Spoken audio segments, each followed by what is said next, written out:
자, 7번 문제 한번 봐볼게요. 자, 일단 이 문제는 좀 쉽게 풀기 위해 한 가지 조금 기술을 알면 좋습니다. 자, 예를 들어서 만약에 y는 x제곱이란 이차함수가 있어요. 자, 그럼 이 녀석의 개형을 살짝 그려보면은 아래로 볼록이고요.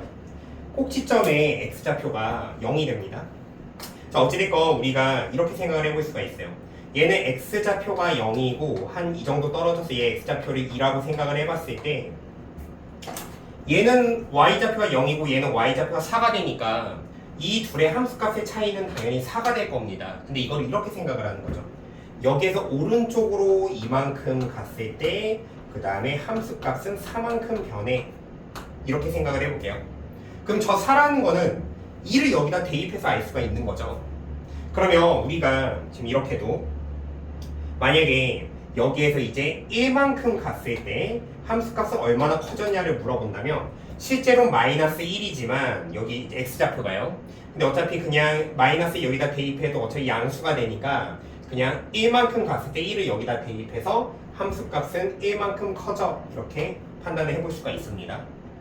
얘가 1만큼 갔을 때요. 자, 그러면 함수를 좀 바꿔보면은 이번에 y는 2분의 1의 x제곱을 관찰해 봅시다. 자, 그럼 얘가 지금 이렇게 아래로 볼록이고요. 그러면 실제로 이 녀석의 x좌표는 0이 됩니다. 그러면 이 지점의 x좌표를 4라고 해볼게요. 자, 저거랑 똑같이 적용해보면 이렇게 생각을 해볼 겁니다. 여기로 꼭지점의 x좌표로부터 x축 방향으로 이제 4만큼 변했다면 4를 여기다 대입한 것만큼 함수값이 커진다, 이렇게 볼 수가 있어요. 즉 2분의 1의 4의 제곱만큼 변했어, 이렇게 관찰을 해볼 수가 있습니다. 자, 그러면 이제 만약에 이 녀석을 만약에 꼭지점의 위치를 바꿉니다. 그러면 x제곱에 마이너스 7x 더하기 4라고 예를 들어볼게요. 그러면 얘는 아래로 볼록이고요. 그 다음에 실제로 꼭지점의 x좌표는 2분의 7이 될 겁니다. 근데 그냥 만약에 우리가 여기 꼭지점의 x좌표로부터 오른쪽으로 이만큼 간다면은 y좌표는 얼마나 커지냐, 이걸 물어보면은 이 2를 그냥 여기에다만 대입을 하면 돼요. 즉 4만큼 커진다, 이렇게 판단할 수가 있습니다. 즉 뭐냐면 지금 꼭지점으로부터 이제 함수값이 얼마나 커졌느냐, 그러니까 이걸 어떻게 관찰하는 거냐면 꼭지점으로부터 얼마나 떨어졌을 때 함수값이 얼마나 커졌어, 이거를 물어보면은 무조건 이차항의 개수로 판단할 수가 있다라는 거죠. 자, 하나의 예를 다시 들어보면 2분의 1의 x제곱에 마이너스 3x 플러스 7. 자, 이것도 예를 들어보면은 얘는 이렇게 아래로 볼록이죠. 그러면 꼭지점의 좌표는 현재 몰라요. 그런데 만약에 얘가 x축 방향으로 이렇게 4만큼 변했다면 y좌표는 얼마나 여기에서 변했냐, 이것만 물어본다면은 우리는 이 4를 여기다만 대입해서 판단할 수가 있습니다. 즉 2분의 1에 곱하기 4의 제곱만큼 변했어, 이렇게 관찰할 수 있다는 거죠. 그래서 이 성질을 이용해서 문제를 풀 겁니다. 자, 그러면 이제 문제 다시 봐보죠. 지금 일단 fx가 최고차항의 개수가 2분의 1인 2차함수 이렇게 나와 있고요. 그러고 이제 지금 여기 fx 더하기 x는 k가 서로 다른 두 식은 자연수근이네요. 알파 베타를 갖는데요. 자, 얘부터 변형을 해봅시다. 쟤를 fx는 마이너스 x 플러스 k라고 가정하고 그 다음에 y는 fx와 y는 마이너스 x 플러스 k의 서로 다른 이제 두 교점이 알파랑 베타다, 이렇게 해석을 할 겁니다. 그 다음에 이 녀석의 두 교점이 알파 베타요. 그 다음에 가나 조건 이제 봐볼 건데 베타일 때 함수값이 베타가 되는데 근데 이 fx가 베타가 함수값의 최소값이라고 나와 있네요.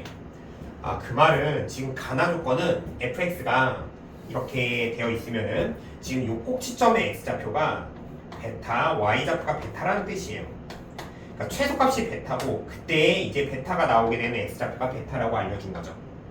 자, 그러면 이제 우리가 저 fx랑 y는 마이너스 x 플러스 k의 교점이 알파 베타인데 얘는 기울기가 마이너스 1이잖아요. 그러니까 얘를 지나고 기울기가 마이너스 1인 직선 이렇게 그린다면은 아, 그럼 이 나머지 요 녀석이 알파구나 라고 우리가 인지할 수가 있습니다. 자, 근데 이제 여기서 중요한 게 뭐냐면요, 지금 요렇게 그 다음에 요렇게 봤을 때 지금 요 녀석의 거리가 베타에서 알파를 뺀 겁니다. 베타 마이너스 알파가 되죠. 그랬을 때 요 녀석의 거리는 뭐가 되느냐 라고 하면은 베타 마이너스 알파를 어차피 fx는 최고차 항계수가 2분의 1인 2차 함수잖아요. 그러니까 그 2차 항에만 대입한 거, 즉 얘 늘어난 양은 2분의 1의 베타 마이너스 알파의 제곱이랑 똑같다라는 겁니다. 제가 아까 얘기한 성질을 이용해서 바로 이렇게 알 수가 있고요. 그 다음에 마침 얘가 기울기가 마이너스 1이니까 요 밑변이랑 요 높이가 똑같습니다. 그렇기 때문에 이 녀석과 이 녀석은 똑같은 거죠. 즉 2분의 1의 베타 마이너스 알파의 제곱은 베타 마이너스 알파가 된다라는 거고요. 그래서 알파 베타가 서로 다르고요. 그래서 이제 요거 약분 하나 해주고 2를 곱해주면은 베타 마이너스 알파가 2가 된다라는 사실을 우리는 알 수가 있습니다. 자, 그러면 이제 이걸로 그대로 이제 나머지 요 조건을 이용해서 답을 낼 거예요. 자, fx식을 어느 정도 써줄게요. fx는요 최고차 항계수가 2분의 1이고 꼭지점이 베타 컴마 베타니까 x 베타의 제곱에 플러스 베타가 될 거고요. 그러면 여기서 f0는 그러니까 여기다 0 집어넣은 거니까 4분의 1의 베타의 제곱에 플러스 베타가 될 거고요. 크거나 같다. 지금 문자를 하나로 통일할 겁니다. 그러니까 여기에서 알파가 베타 마이너스 2예요. 그러니까 이 알파를 여기다 대입을 할게요.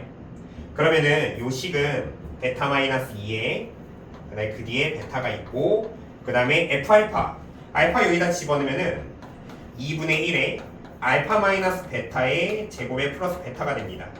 근데 베타 마이너스 알파가 2니까 알파만 베타 제곱하면 요 녀석은 4가 되겠죠. 자, 그래서 지금 여기에서 베타 하나씩만 소거하고요. 그 다음에 양변에 지금 요거 4분의 1이 있으니까요. 요건 계산이 잘못됐네요. 자, F0를 집어넣으면 베타 제곱 2분의 1이죠. 자, 어찌됐건 양변에 2를 곱할게요. 그러면 좌측변은 베타 제곱이 하나 남고요. 그 다음에 우측에는 여기가 2베타니까 4베타, 그 다음에 빼기 2니까 빼기 4가 됩니다. 그 다음에 이 녀석은 여기 2분의 1이 소거돼서 4만 남는 거고요. 4도 날라가니까 결국엔 베타 제곱이 마이너스, 그러니까 4베타보다 작거나 같다. 즉 베타 제곱 마이너스 4베타가 0 이하다 이렇게 나옵니다. 자, 그래서 이 녀석은 사이 범위가 되니까 베타는 0보다 크거나 같고 그 다음에 4보다 작거나 같다가 나오게 되는 거죠. 자, 근데 베타가 여기에서 자연수인데 문제에서 자연수라고 써있죠. 1, 2, 3, 4 이렇게 얘기할 수 있는데 이거 4개가 다 되는 건 아니고요. 지금 여기서 알파가 베타 마이너스 2였습니다. 알파는 이렇게 가정이 되는데 이 알파 또한 자연수니까 여기에서 1을 집어넣고 2를 집어넣으면 정수가 나오잖아요. 그러니까 0이랑 음의 정수가 나오니까 이 두 개는 빼야 됩니다. 그래서 이게 3, 4만 가능한 거죠. 자, 그래서 어쨌든 베타 두 가지가 나왔고 그 두 가지를 여기다 대입하면 그게 다 fx 가능한 것들입니다. 자, 그래서 지금 베타가 3일 때 fx는 뭐가 나오게 되냐면 2분의 1의 x-3의 제곱에 플러스 3이 되고요. 베타가 4일 때 집어넣으면 fx는 2분의 1의 x-4의 제곱에 더하기 4가 나오게 되는 거죠. 자, 이거 F6의 곱을 구하라고 하죠. 그렇기 때문에 여기다 6을 대입을 합니다. 그러면은 첫 번째 F6은요 6 대입하면은 3의 제곱하니까 2분의 9에다가 3 더하니까 2분의 15가 되고요. 그 다음에 6 여기다 대입하면 2의 제곱 4죠. 약분돼서 4 더해서 6이 됩니다. 그래서 이 문제에 이 두 녀석을 곱하라는 거예요. 얘 두 개 곱하면은 답이 45가 정답이 되는 겁니다.